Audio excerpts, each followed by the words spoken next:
coach. Salam. Un point de glané chez l'adversaire en déplacement. Toujours invaincu. Qu'est-ce qui a manqué à l'équipe aujourd'hui pour justement revenir avec les 3 points? Écoutez, c'est vrai qu'on est tellement habitué, c'est une bonne habitude, à aller toujours en conquérant et toujours avec cette idée de prendre à chaque fois les 3 points et de l'emporter, même à l'extérieur. C'était l'objectif encore pour ce match-là. Il nous a manqué pas grand-chose. Si on veut rentrer dans l'aspect de l'évolution du match, je pense que c'était une première mi-temps assez accomplie, à sens unique, j'ai envie de dire, où justement on aurait dû peut-être tuer le match. On a eu les situations d'un 2, d'un 3-0, chose qu'on n'a pas faite, due à plusieurs raisons, de la maladresse, de manque de... Voilà, on n'a pas été chirurgical, pas assez tueur sur les situations qu'on a pu avoir.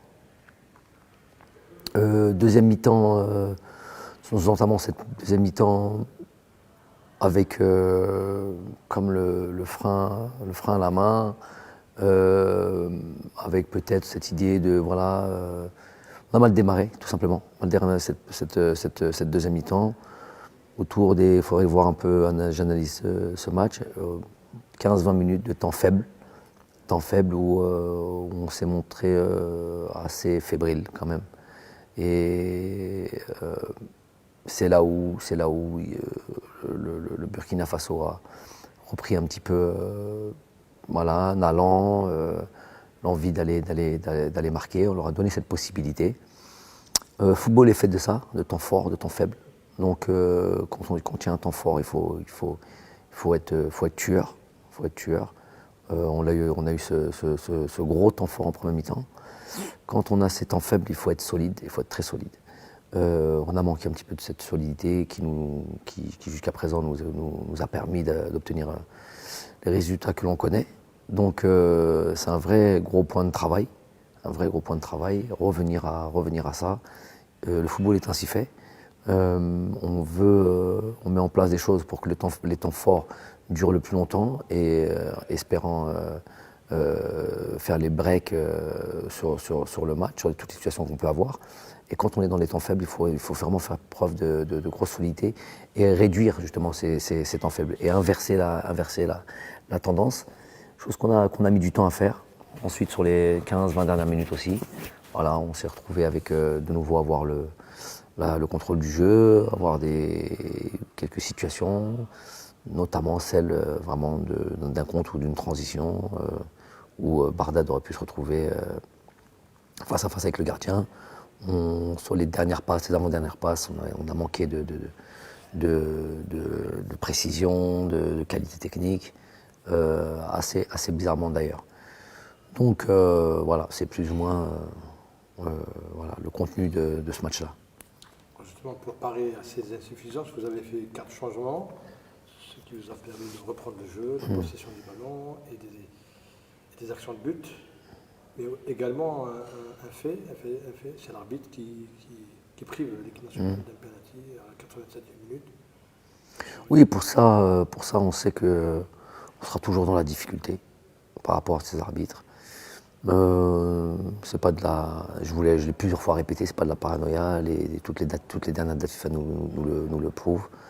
On a une pression constante de ces arbitres qui passent leur temps à venir dans nos vestiaires, à venir mettre la pression pour rien, venir énerver tout le monde. Vos chaussettes sont mal mises, vos ça sont mal mises. Dès l'entame du match, des choses que peut-être personne ne voit. Quand il y a des pénaltys aussi évidents, on doit avoir le courage, l'honnêteté, appelons ça comme on veut, de siffler ce qui doit être sifflé. Il y a un tacle d'emblée de match, au bout de la 10e minute, un truc comme ça, les 2 pieds en avant, hors du sol. Ça donne un carton jaune. Dans la foulée, il y a Rami qui tient un maillot, ça donne un carton jaune. Donc on peut casser un joueur et tenir un maillot, c'est le même résultat. On sait tout ça, on n'y peut malheureusement rien. Juste le dire, mais c'est toujours l'Afrique, dans ce sens-là, c'est toujours l'Afrique qui est perdante parce que voilà, on perdure on a beau expliquer. C'est un gros chantier de la CAF s'ils veulent vraiment travailler là-dessus et s'ils vraiment veulent faire que le football africain soit respecté. C'est un volet à faire parce que les arbitres font ça en toute impunité.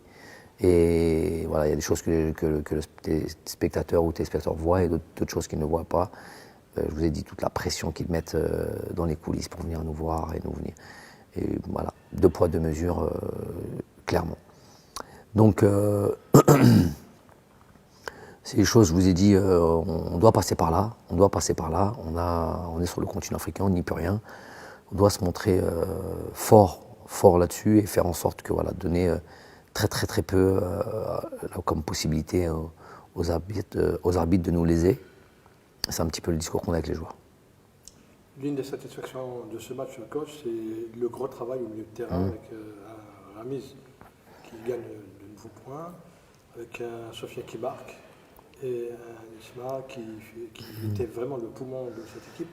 Un mot sur un peu. Oui, cette animation, elle a une certaine forme d'automatisme, rapide, alors qu'ils n'ont pas autant de matchs ensemble. Elle fonctionne bien. Les bons joueurs qui sentent le football, généralement, s'associent assez facilement. Ramiz prend plus de, si on veut les parler personnellement, Ramiz prend de plus en plus de poids dans cette équipe-là. Ils se sentent de plus en plus à l'aise. Très bon, très intelligent dans le placement, pour ratisser, pour aller prendre les ballons, pour harceler le porteur du ballon et récupérer pas mal de ballons. Et bon aussi voilà, pour distiller les passes qu'il faut, animer le jeu, mener le jeu de manière assez basse.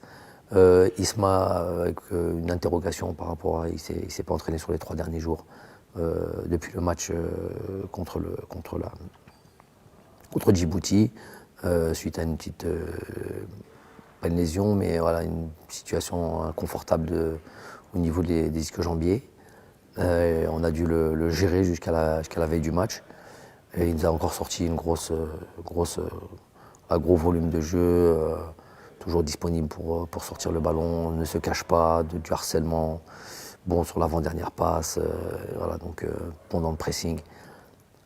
Et Sofiane diminué sur fin de la première mi-temps. Il a senti une grosse gêne au niveau des adducteurs. Il a tenu à continuer en début de deuxième mi-temps. On l'a senti qu'il ne pouvait pas continuer, mais voilà, toujours efficace, très efficace dans des positions avec, voilà, par rapport à son intelligence de jeu, par rapport à son expérience, son envie, sa détermination, toujours présent dans les moments clés pour marquer des buts, pour respecter les consignes tactiques, notamment sur les pressings, sur la manière de garder les ballons, la manière d'animer aussi le jeu. Voilà. Donc dommage qu'il n'ait pas pu continuer cette deuxième mi-temps, mais bon. Donc entre Sofiane et Ismaël, on a eu 2 joueurs quand même diminués, ce qui a fait que voilà, peut-être que cette période creuse est peut-être une des raisons de ce temps faible. Quelles ont été vos paroles, coach, dans le vestiaire, avant que les joueurs quittent, parce qu'on a vu qu'il y avait quand même une partie qui est partie, d'autres vous les avez pris en aparté. Oui, j'ai vu chez eux de la déception, j'ai vu chez eux de la frustration. Et ce que je leur ai dit, c'est que c'était, voilà, ces réactions-là, pour moi, sont des réactions que je veux voir, que je veux voilà, un joueur, on a atteint un tel niveau de compétition, un tel niveau d'envie de toujours à chaque fois gagner, que à chaque fois qu'il y a un résultat qui nous échappe, il y a beaucoup de frustration qui était présente dans ce vestiaire. Donc leur dire que c'est bien, la frustration des fois permet de se remettre en question, permet de se préparer, voilà, et on a un match on a de nouveau un regroupement dans 3 semaines à peu près. Donc je leur ai dit d'aller dans leur club, de bien récupérer déjà dans un premier temps, de bien travailler. On voit qu'il y a des joueurs quand même qui manquent un petit peu de compétition. Leurs championnats respectifs vont démarrer, donc ils vont arriver avec avec 3-4 matchs dans les jambes, ce qui est certains joueurs, c'est une chose importante. Et surtout leur dire que voilà, c'est une qualification Coupe du Monde. Si certains pensaient que ça allait se passer, qu'on allait dérouler, qu'on allait prendre toutes les équipes et que ça allait être des victoires faciles, j'ai jamais dit ça, j'ai jamais pensé ça. Je sais très bien que c'est très très très très difficile, que tout le monde a envie de s'accrocher, aller dans cette fameuse compétition qu'est la Coupe du Monde. Donc, لازم نستاهلوها, il faut la mériter, c'est ce que je leur ai expliqué. Donc on va avoir de la difficulté, on va se concentrer, on va bien récupérer, on va bien analyser un peu le contenu de ce match-là. Les défaillances, on va essayer de les combler. Les choses que l'on peut faire mieux, on va essayer de travailler dans ce sens-là. Et puis évidemment bosser sur ce match, sur cette équipe du Niger qu'il va falloir, qui est un autre adversaire, peut-être pas du calibre du Burkina, mais tout autre que celui du Djibouti. Il y a de la qualité chez cet adversaire, il y a des bons joueurs, et ils vont nous proposer évidemment, comme d'habitude, une équipe regroupée, vaillante, dynamique, qui ont envie de... Ils ont maintenu le résultat du 0-0 jusqu'à la 76e minute, je crois, 76e minute, contre le Burkina, sur un fait de jeu, sur un penalty. Plus que douteux, quand on voit le penalty qu'ils obtiennent contre le truc et qu'on voit celui aujourd'hui sur Riyad, c'est pas les mêmes décisions. Donc voilà, bien préparer ces deux matchs-là. La route est longue, mais en même temps, elle est longue et en même temps sur une période courte. Voilà, on a date FIFA au mois d'octobre, date FIFA au mois de novembre. On saura à ce moment-là si on mérite d'aller jouer ce match de barrage pour le mois de mars.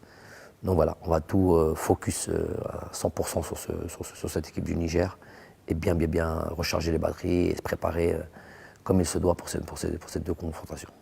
Justement, comme de Niger, ça sera double confrontation, un aller à Blida, retour, on ne sait pas encore. Quels sont les éléments que vous appréhendez justement par rapport à cette double confrontation? Déjà, on sait que la qualité du terrain est fondamentale, surtout sur une équipe qui veut proposer du jeu.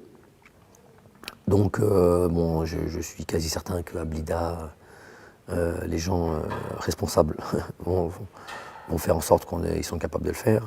On l'a déjà vu au mois de juin. Ils sont capables de nous fournir une pelouse digne de ce nom, où on est capable de pratiquer un football léché, un football où on peut où se sentir à l'aise. Ensuite, ce match retour, aujourd'hui, on n'a encore pas de date. Non, surtout pas de lieu, de domiciliation. Donc on en a dans je pense, 48 heures, 72 heures au maximum. On devrait savoir où nous allons jouer. Voilà, on espère dans un endroit où les conditions sont réunies pour mettre en place un football de qualité. Barakallah.